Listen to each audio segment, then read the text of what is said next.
Jessie Israel, welcome to the Friends of Seattle endorsement interview. Thank you. We're going to start with some easy, quick questions just to get your sense of sound politics. And that's whether or not you supported the Parks Levy and whether or not you supported the Sound Transit Prop 1. Yes, yes. Great. Now for a tough question that's kind of the timely topic of the day. Richard Conlon, Tim Burgess, and Mayor Nichols have proposed eliminating the head tax. Do you support that? Is that a good idea? If so, why? Why not? Yeah, I do support the elimination of the head tax because the amount of money it brings in and the cost to administer it from the business side, I think, are out of balance. It's from what I've heard in talking with folks across the city and small business owners across the city and big business owners across the city, is the paperwork and the tracking required for $25 per person is onerous. And for us to be able to raise, and I think we layer on in Seattle rather than just having one, figuring out a solution to what is I consider to be a very poor revenue structure that we have. Instead of figuring out that solution, we tend to layer on lots and lots of little taxes and make the system of running a business more and more complicated. So I am in support of getting rid of the head tax and coming up with other ways of funding infrastructure investments and operations investments that we absolutely need to be making. I'm a strong proponent of environmental issues, of alternative transportation. I've been endorsed by the Cascade Bicycle Club and the Washington Conservation Voters. Both of them are sold endorsements and have a long history and track record of promoting alternative transportation and trying to get people out of single occupancy vehicles. So all of that aside, I just think this is the wrong way of trying to fund it. So do you have other specific ideas for finding new sources of revenue for transportation? Yes, lots of ideas. A couple things that we need to be doing.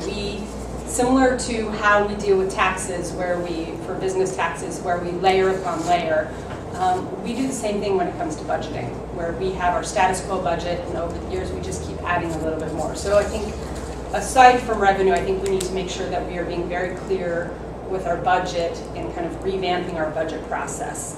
I've had to do that at King County Parks. As you probably know from my questionnaire and from just paying attention in city politics, King County Parks in 2002 went through a pretty significant budget crisis after Tim Iman's 747 passed. And we lost 80% of our revenue just overnight. And we're on the verge of mothballing 25,000 acres of open space. And my job has been to implement a business plan that helps us streamline our parks, streamline our budget, come up with other ways of bringing in revenue besides the general fund. We've been extraordinarily successful, but before you have to start talking revenue, you also need to make sure that you're looking at your budget. What is your mission? What is your goal? What do you do and what don't you do? And we haven't done that at the city. So I would start there. On the infrastructure side, we have some huge opportunities coming our way with Ron Sims now being at HUD, and there's going to be a significant amount of money coming for transit-oriented transit-oriented developments for communities that are quote-unquote shovel-ready. And LA is trying to beat us to the punch to be shovel-ready. This year, there's the federal highway reauthorization. So large pot of money that typically goes to highways and roads, and there's some consideration over whether we should change the proportion of what goes to highways and what can go to other types of transportation. And even lobbying just for a slight shift could actually mean a very, very large amount of revenue that could support bike and pedestrian infrastructure and transit infrastructure. And I think we haven't had a very strong lobbying force on the city council. We haven't had for a decade. We haven't had a strong lobbying force at the federal level, at the state level, at the county level, even with suburban cities.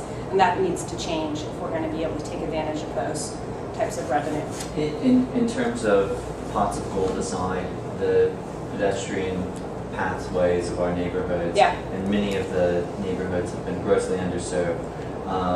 The pedestrian master plan, it's funding a total of 1% of the proposed projects. Yeah. So if those are going to get accomplished, how do you do that? How are you going to make up your budget and actually deliver on these things? Actually deliver on the capital outlays. I think it's going to have to be a combination of things. I mean, there's not one silver bullet that's going to fund, and we could do a combination of local improvement districts. In some cases, might work. Combination of floating bonds or other types of long-term financing. I tend to be hesitant of funding large capital infrastructure projects and paying for them in a very short period of time. I try to look at if the benefit from a large infrastructure project covers a long span of time, then we should try and figure out a way of financing that infrastructure that also covers a long period of time. And right now there are lots of great financial tools that we can look at to be able to do that. I think we've been looking at short-term financing, and we need to expand that out.